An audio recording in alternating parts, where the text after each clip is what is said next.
برین بچه ها، با خوشحالی سفرتون رو برین و خوشحال برگردین. فهمیدین؟ با هم دعوا هم نمی کنین. باشه؟ با هم خوش بگذرونید.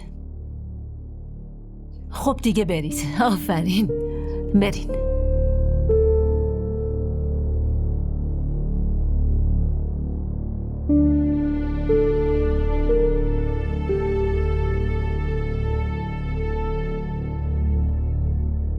خب ما دیگه میریم. خدا حافظ. خدا حافظ. به سلامت برید و به سلامت برگردین.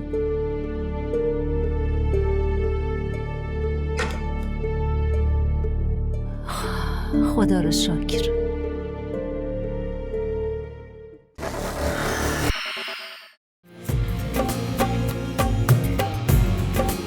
اما اسم تو دیگه روی من هست بهادر، ولی همین کسی جرأت نداره نزدیکم بشه. ولی اون روز که اسمم نتونست بهت کمک کنه، چون تا اون روز من تو رو قبول نکردم.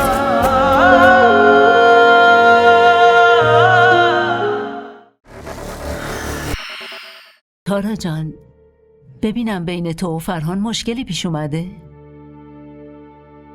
نه مادر جون، شما چرا همچین فکری میکنین؟ نه چیزی نیست. حال فرهان موقع رفتن خوب نبود. تو هم بدرقشون نکردی. منم فکر کردم شاید بینتون مشکلیه، بین زن و شوهرها دعواهای کوچیک پیش میاد. قبول کنی یا نه، تو زن فرهانی و اونم شوهر تو. اما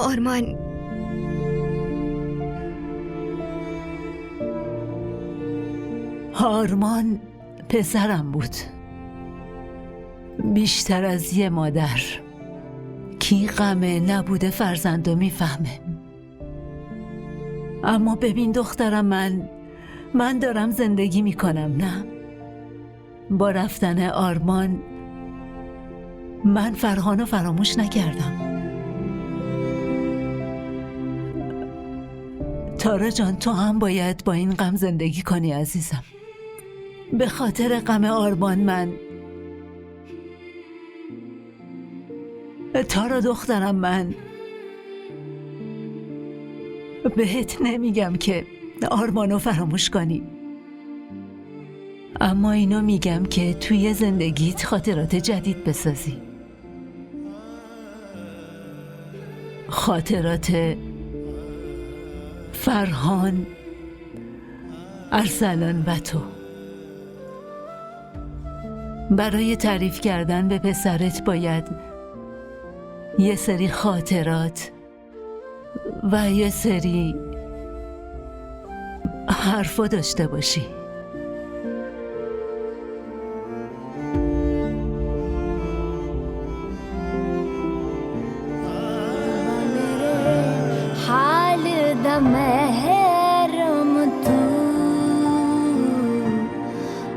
मुझे पार लगा दे तू,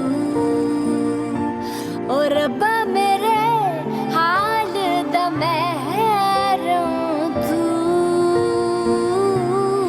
इश्क दा जहर चखा दे तू.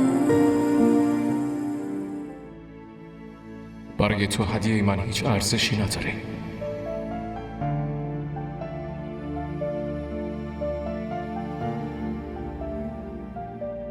تو قبول کنی یا نه، تو زن فرهانی و فرهان شوهر تو.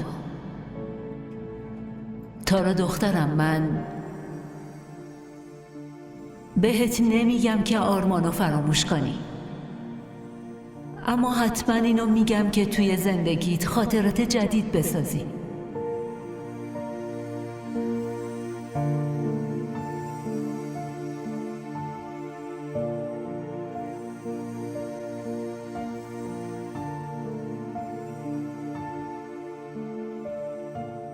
چرا دارم اینقدر بهش فکر میکنم؟